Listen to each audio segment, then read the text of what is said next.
오늘은 교회의 영광이라는 제목을 가지고 함께 하나님의 말씀을 나누도록 하겠습니다. 어제는 여러분들이 함께 기도해 주셔서 화평교회 중고등부 수련회를 무사히 잘 마치고 왔습니다.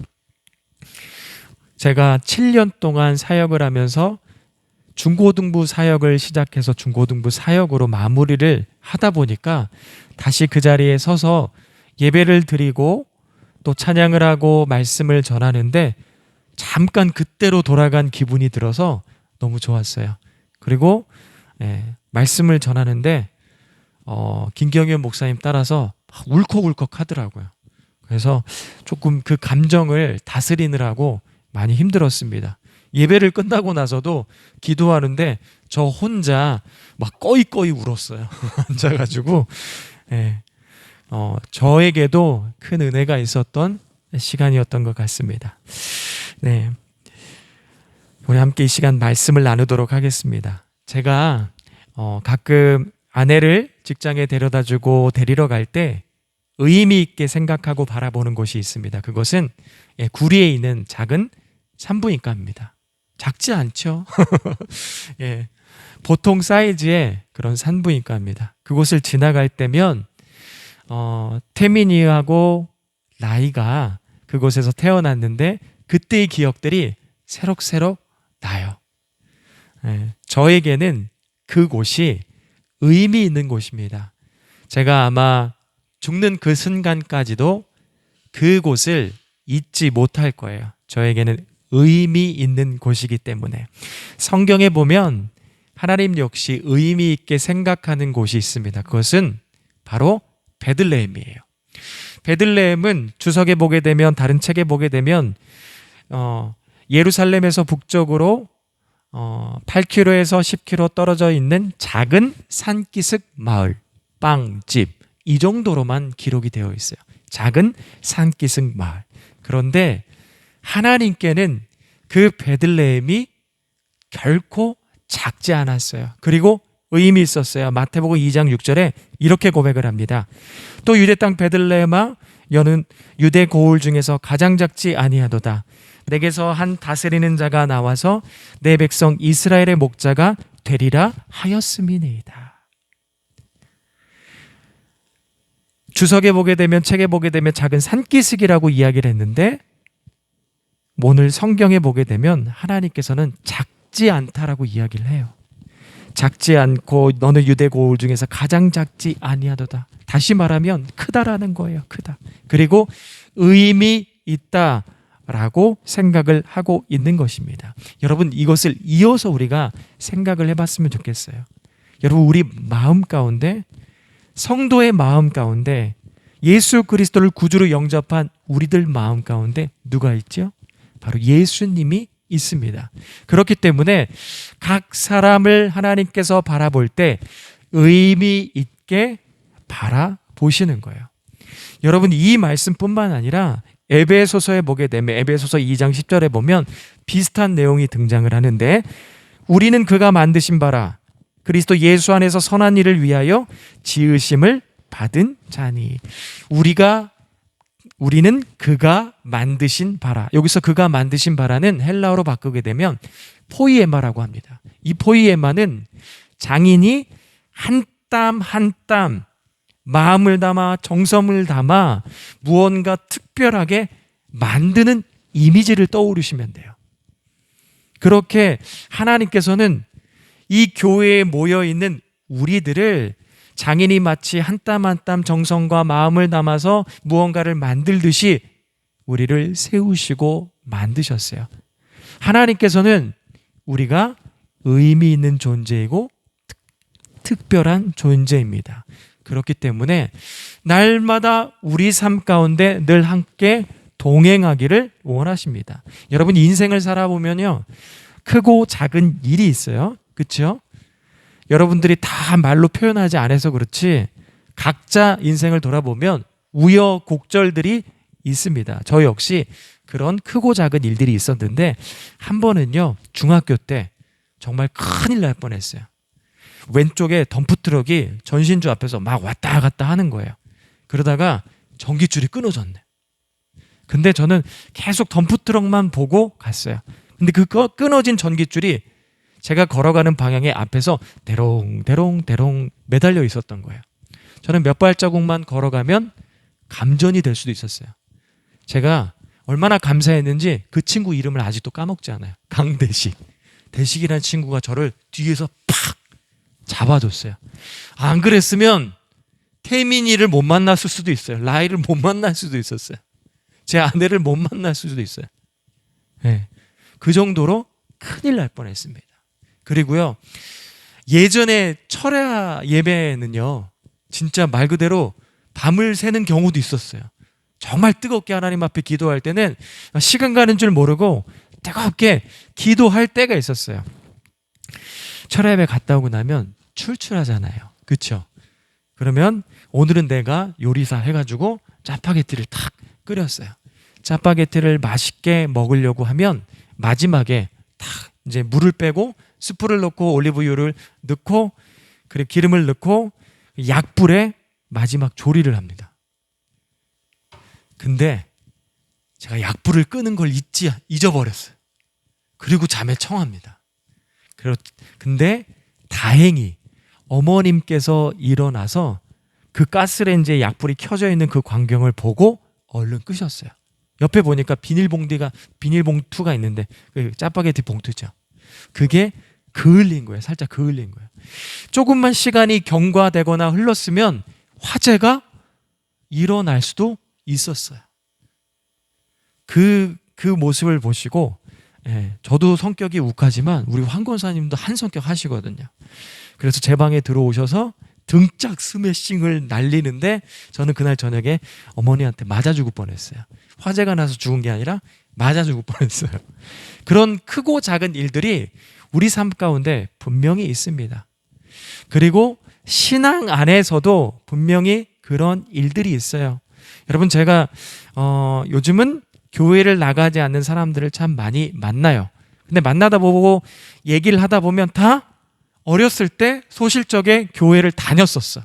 그런데 지금은 어떤 성도가 됐냐면 가난한 성도가 된 거예요. 거꾸로 하면 안 나가. 안 나가는 거예요. 안타깝지만 왜? 그들 각자마다의 사연이 있고 그런 어떤 상처가 있기 때문에 교회를 나가지 않는다라는 거예요. 여러분, 우리가 신앙생활을 할 때 그런 일들이 또 있습니다. 그런 일들이 오늘 우리가 말씀을 읽었는데 에베소서의 말씀을 읽었어요. 사도 바울에게도 이런 신앙의 우여곡절들이 있었습니다. 에베소서는 사도 바울이 옥중에 갇혀 있을 때 쓴 편지예요. 신약에 보게 되면 서신서를 13권을 사도 바울이 쓰는데 일반 서신 6권, 옥중 서신 4권, 목회 서신 3권을 사도 바울이 씁니다. 옥중 서신 에베소서, 골로새서, 빌립보서, 빌레몬서가 옥중 서신이요. 근데 사도 바울이 뭘 훔쳐서 질서를 어지럽혀서 누군가를 때려서 옥에 갇힌 것이 절대 아니에요. 복음을 전하다 옥에 갇히게 된 것이죠.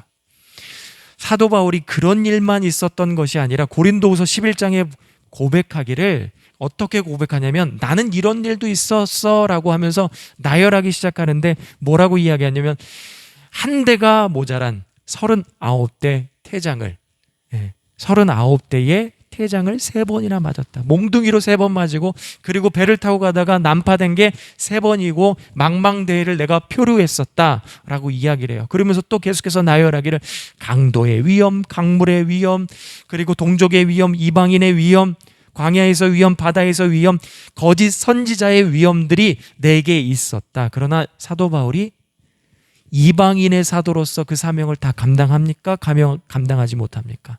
감당합니다. 무엇으로? 하나님의 은혜로. 왜냐하면 하나님께서 우리 각 사람을 세웠는데 의미 있고 특별하잖아요. 그렇기 때문에 하나님께서는 그 특별하고 의미 있는 성도들과 날마다 함께하면서 지키시고 보호하신다라는 거예요. 여러분, 그렇기 때문에 교회 안에 있다라는 거, 그리스도 안에 있다라는 거 참으로 내게는 영광, 영광스러운 일이라는 것이야. 여러분, 그것을 우리가 반드시 기억했으면 좋겠어요. 여러분, 교회 안에 있는 성도들을 다른 말로 하면 무엇입니까? 우리 지난주 갈라디아서의 말씀을 봤어요. 갈라디아서 1장의 말씀을 봤는데 사도 바울이 다른 복음은 없다 그러면서 사도된 경위, 사도가 어떻게 됐는지, 그리고 내가 어떻게 복음을 전했는지, 그리고 예수님을 믿기 전과 믿고 난 후에 그런 어떤 일들이 내게 있었는지에 대해서 이야기를 합니다. 사도 바울이 뭐라고 이야기를 합니까? 내가 사도된 것은, 너희들에게 복음을 전할 수 있었던 것은 사람에게서 난 것이 아니라 예수 그리스도의 은혜다라고 이야기를 합니다.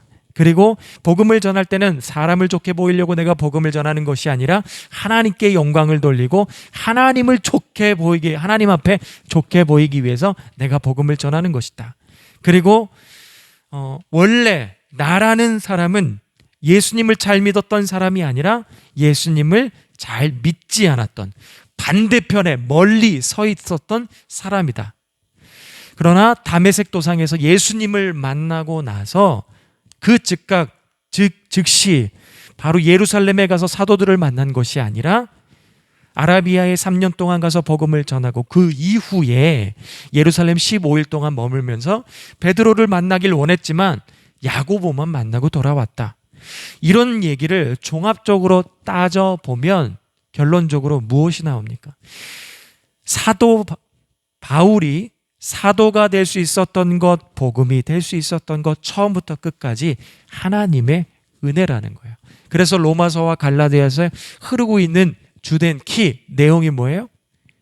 이신칭의. 그리스도를 믿어 죄사함을 받고 하나님의 아들이라 일컬음을 받는 것, 그것이 계속해서 흘러가고 있는 거예요. 여러분, 그런 사람들이 교회에 모이는데 그런 사람들을 뭐라고 또 다르게 부르냐면 의인이라고 부릅니다. 그렇죠? 그렇기 때문에 교회의 모임은 죄인들의 모임이기도 하지만 의인들의 모임이다라고 이야기를 해요. 근데 그 의인들이요, 얼마나 중요한지 몰라요. 여러분, 창세기 18장에 보게 되면 상수리 나무 아래서 아브라함이 쉬고 있어요. 그때 3명의 천사가 아브라함을 찾아옵니다. 아브라함을 찾아요. 그러고 나서 아브라함에게 이야기하기를 소돔과 고모라가 죄가 찼기 때문에 내가 소돔과 고모라를 멸망시킬 거야 라고 이야기를 해요. 근데 멸망하면 안 되잖아요. 거기에 누가 살고 있죠? 그의 조카 하란의 아들 롯이 살고 있었기 때문에 망하면 안 되는 거예요. 그래서 아브라함이 천사에게 제안을 하는 거죠. 뭐라고 제안합니까? 의인 50명이 있으면 멸망시키지 않겠습니까? 안 시키겠다. 45명은요? 40명은요? 30명은요? 20명은요? 10명은요? 여러분, 우리가 결론적으로 잘 알고 있어요. 소돔과 고모라가 어떻게 됐죠? 멸망당했어요. 그렇다면 의인 10명이 없기 때문에 소돔과 고모라가 멸망한 거예요. 그렇죠? 여러분, 교회는 의인들이 모이는 곳이다라고 이야기를 했어요. 이 대한민국이, 이 세상이 멸망하지 않을 수 있는 것, 하나님의 심판을 당하지 않을 수 있는 것, 교회가 있기 때문에, 의인들이 있기 때문에 멸망당하지 않는 것입니다. 그렇기 때문에 여러분, 한 사람 한 사람이, 교회에 있는 우리가 너무나도 중요한 거예요. 저는 개인적으로 코로나만큼 무섭다라고 생각드는 게 있어요. 그건 뭐냐면 지구온난화예요. 혹시 여러분 마크 라이너스라는 사람의 6도의 멸종이라는 책 이름을 들어보셨습니까? 한 1도, 2도, 3도, 1도씩 온도가 올라갈 때 지구에 이런 현상들이 벌어질 것입니다 라고 환경을 다루는 책이에요. 지구에 어떤 일이 펼쳐질 것인지. 그러면서 1도가 올라갈 때, 2도가 올라갈 때, 3도가, 결국 6도가 올라가면 지구는 멸망할 수밖에 없어요. 어떻게 보면 코로나 바이러스도 그 가운데 같은 맥락 가운데 있는 거일 수도 있습니다. 근데 과학자들이나 그 책에서 이야기하고 있는 것이 뭐냐면 그 지구 온난화를 막을 수 있는 사람들이 있는데 그게 바로 저와 여러분이라는 거예요. 지금 세대라는 거예요. 그 온도를 낮출 수 있는 세대가 바로 지금의 세대들이다 라고 이야기를 하는 거예요. 마찬가지 이것과 연관돼서 생각할 수 있는 것이 지구의 온도가 올라가는 것과 동일하게 여러분 요즘 매스컴이나 뭐 여러 가지 소식들을 들어서 알 수 있는 것은 죄의 온도가 많이 올라가는 것 같아요. 예전에는 양심이 이만큼 열렸다면 지금은 양심이 이만큼 열린 것 같아요. 그러다 보니까 죄의 온도가 조금씩 하나님 앞에서 올라가고 있는 것 같아요.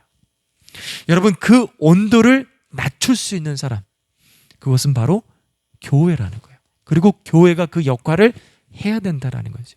의인들이 그 역할들을 해 나가야 되는 거예요.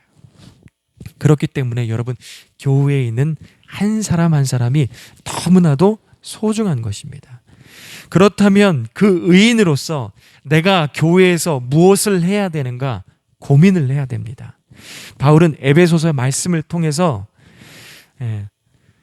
오늘 본문을 통해서 세 가지를 제안을 합니다. 16절에 보게 되면 성령으로 말미암아 너희 속사람이 강건하게 하시오며, 그리고 17절에 너희 사랑 가운데서 뿌리가 박히고 터가 굳어져, 그리고 18절에 세 번째입니다. 넘치는 그리스도의 사랑을 알고 그 너비와 길이와 높이와 깊이가 어떠한지 깨달아라 라고 이야기를 해요. 첫 번째, 여러분 속사람이 강건케 되라 라고 그렇게 사도 바울은 기도하고 있습니다. 속사람이 무엇입니까 여러분? 쉽게 말해 전인격의 변화를 주도하는 것이 바로 속사람입니다. 더 쉽게 이야기할게요. 눈에 보이지 않는 우리 마음과도 같은 거예요. 이 속사람, 이 마음 무엇으로 우리가 채워야 되느냐? 성령과 말씀을 통해서 하나님의 마음을 알아야 되는 거예요. 하나님의 마음을. 여러분 사도행전 13장 1절에 보게 되면 이런 말씀이 있어요. 안디옥 교회에 선지자들과 교사들이 있으니 곧 바나바와 니게리라 하는 시므온과 구레네 사람 루기오와 분봉왕 헤롯의 젖동생 마나엔과 및 사울이다. 그렇게 막 선지자들과 교사들의 이름들을 하나씩 나열하는데 헬라 문화는요 중요한 사람 순서부터 그렇게 이름을 나열한대요. 중요한 사람. 제일 처음에 여러분 나오는 사람이 누구냐면 바로 바나바예요. 그리고 제일 마지막에 나온 사람이 사울이에요. 이 바나바와 사울이 안디옥 이방인의 최초 교회에서 두 사람이 짝을 이뤄서 전도 여행에 파송을 받는 거예요. 근데 여러분 바울은 둘째치고 바나바는 안디옥 교회 수장, 다시 말해 담임 목사님이에요. 교회 담임 목사님하고 처음 이제 열심히 예수 믿는 한 교사를 딱 붙여가지고 선교로 보내는 거예요. 여러분 그 13장 1절이 우리에게 주는 하나님의 마음이 무엇일까요?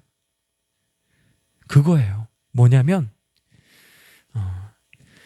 교회는 얘들아 교회는 내가 해. 그리고 선교도 내가 하는 거야. 사람이 하는 게 아니라 내가 하는 거야. 거기에는 그 하나님의 마음이 들어가 있는 거예요. 그렇기 때문에 여러분 우리가 이 말씀들을 통해서 하나님의 마음들을 깨달아 알아야 돼요. 하나님께서 이런 마음으로 이 말씀을 써 내려가셨구나 라는 것들을 우리가 알았을 때 우리의 속사람이 강건케 될 수 있다라고 이야기를 합니다. 그리고 두 번째로는 그리스도의 사랑 가운데 뿔이 박히는 것이에요. 바울은 교회 안에서 성도가 그리스도의 사랑 가운데 뿔이 박히기를 기도하고 있어요. 이것은 사랑이라는 토양 위에 교회를 세워가는 거예요. 좋은 토양 위에 건물을 세우듯이 그리스도의 사랑이라는 토양 위에 교회를 세워나가는 거예요. 여러분 아기가 성장하기 위해서 필요한 영양분이 있어요. 칼슘, 지방, 비타민, 단백질, 탄수화물. 근데 이런 것들을 갓난아이에게 따로따로 먹이지 않습니다. 엄마의 모유 하나만 먹이죠. 그것을 먹었을 때 이 아이는 어느 순간 보게 되면 뼈가 튼튼해집니다. 이가 나기 시작합니다. 그리고 살이 포동포동 찌기 시작해요. 인간의 성장기를 보게 되면 그때가 가장 많이 성장하고 또 그 변화가 눈에 보인다라고 이야기를 합니다. 그만큼 잘 성장하는 것이에요. 마찬가지예요. 교회라는 것, 우리의 신앙이라는 것, 그리스도의 사랑 위에 세워갔을 때 우리가 하나님 앞에 온전하게 성장해 나갈 수 있는 것입니다. 그리고 그리스도의 사랑은 우리를 위대한 사람으로 만드는 동기가 되기도 해요. 창세기 29장에 보게 되면 야곱이 형을 피해서 삼촌 라반 밧단 아람에 가게 되죠. 거기서 삼촌을 만나게 되면 다행히도 삼촌을 만나게 되고 거기서 살게 되는데, 사니까 삼촌 라반이 무엇을 제안하냐면 내가 너에게 집안의 일을 좀 맡길 텐데 그냥 맡기지 않을 거야. 품삯을 주고 싶은데 어떻게 품삯을 줄까? 삼촌 라반이 제안을 하죠.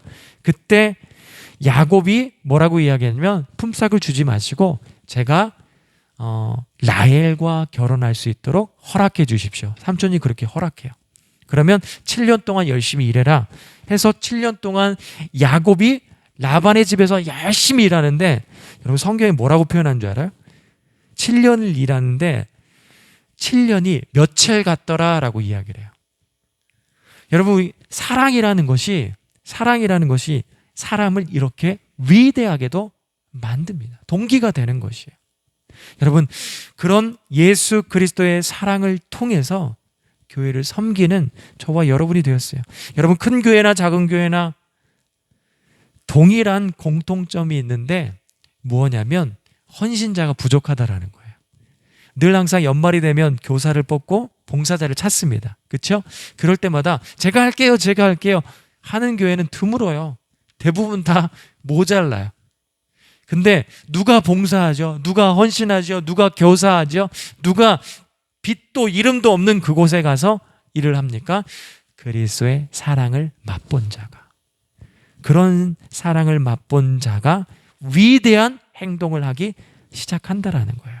그렇기 때문에 그리스도의 사랑 가운데 우리의 신앙이 뿌리 박혀야 됩니다. 그리고 세 번째로 그리스도의 사랑을 알아야 되는데 뭐라고 이야기합니까? 19절에 너비와 길이와 높이와 깊이와 어떠함을 깨달아. 그 사랑의 넓이. 여러분 예를 들자면 요한계시록 보게 되면 이런 고백이 있어요. 찬양으로도 우리가 잘 알고 있어요. 각 나라 족속과 백성 방언 모든 세대 영원토록 하나님의 이름이 찬양받기 합당하다라는 거예요. 각 나라 모든 족속 백성들 방언들 가운데. 그러니까 하나님의 사랑은요 뭐 유대인만 사랑하는 것이 아니에요. 그리고 사랑받기 합당한 사람만 또한 사랑하시는 건 아니에요. 우리의 편견 가운데 있는 그것조차도 뛰어넘고 그를 사랑하시는 사랑이에요. 그 정도에 넓습니다. 흑인도 사랑하시고요, 아시아인들도 사랑하고 백인도 사랑하고 우리가 생각지 못했던 그 사람조차도 하나님께서는 사랑하세요. 그 정도로 넓습니다. 길이는요, 하나님의 계획은요 들어보셨을 거예요. 영원 전부터 영원까지. 영원 전부터 영원까지. 우리를 그리스도의 사람으로 내가 하나님의 자녀로 세우겠다. 에베소에 보게 되면 뭐라고 해요? 창세 전에, 그러니까 영원 전부터 하나님께서는 계획하셨어요. 그 길이는요 우리가 셀 수 없어요. 잴 수 없어요.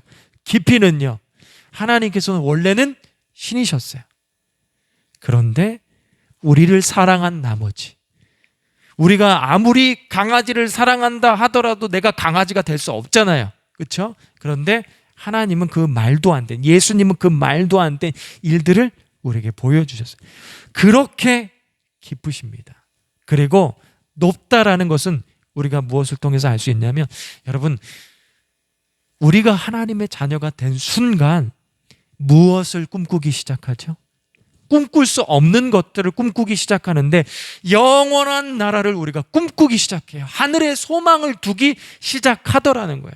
처음에는 그런 거에 관심 없었어요. 교회에 대해서 관심 없었어요. 말씀에 대해서 관심 없었어요. 그런 나를 하나님께서 주의 자녀 삼으시고 우리의 신분을 하나님의 자녀로 높여 주셨어요. 여러분, 그런데 이 길이와 넓이와 높이, 이것을 제가 이야기하는 것 정도만 아는 것이 아니라 여러분들이 말씀을 통해서 하나님의 마음을 깨달아 알았으면 좋겠어요. 그것을 우리가 평생 노력하면서 이 말씀을 묵상했으면 좋겠어요. 여러분, 시편의 기자가 시편의 주제가 뭐냐면 찬양과 기도의 바다에서 만나는 하나님. 누가? 내가. 다윗이, 아삽의 자손이, 솔로몬이 하나님을 직접 만나고 나서 고백한 거예요. 그러니 그 시편을 읽는 너희들도 하나님을 만날 수 있어. 왜? 어제도 계시고 오늘도 계시고 앞으로 내 인생 가운데도 늘 항상 동행하시니까 그 하나님을 만나. 그리고 요한일서의 말씀을 통해서 눈으로 보고 귀로 듣고 그리고 만지는 것처럼 그리스도와 사겨라 라고 이야기를 하잖아요. 단지 교회에서 선포한 내용, 그리고 제가 선포한 내용으로 끝나버리는 것이 아니라 내가 말씀 앞에 서서 이 말씀을 통해 하나님의 마음이 무엇인지를 우리 각 사람이 깨닫기를 매일같이 우리가 그 앞에 서야 될 줄, 쓸 때 그리스도의 사랑을 우리가 조금씩 알아갈 줄 믿습니다. 여러분, 마지막으로 출애굽기 26장에 보게 되면 성막의 덮개가 나와요. 밖에서 안으로 들어가도록 하겠습니다. 밖에 제일 처음 딱 봤을 때 성막을 보면 그게 네 번째인데 해달의 가죽으로 되어 있어요. 둔탁합니다. 거무스름해가지고 볼품 없어요. 그리고 그 다음에는 붉게 물들인 수양의 가죽이 있어요. 그리고 세 번째로는 염소의 털, 보온 때문에 그런 것 같아요. 그리고 마지막으로는 제사장이 탁 들어갔을 때 눈으로 볼 수 있는 거예요. 청색, 자색, 홍색 실로 아름답게 공교하게 정교하게 만든, 수놓아 만든 것들을 눈으로 봅니다. 눈으로 볼 때 화려해요. 아름다워요. 정교해요. 여러분, 이 성막의 덮개가 우리에게 던져주고 있는 메시지가 있습니다. 그것은 무엇이냐면 교회는 안으로 들어갈 때 아름다움이 나타나야 된다는 거예요. 그리스도의 향기가 나타나야 된다는 거예요. 여러분, 주봄교회 안으로 들어갈 때 이와 같은 사랑이 나타나게, 교회의 영광이, 하나님의 은혜가 나타나길 간절히 축복합니다. 말씀을 마치도록 하겠습니다.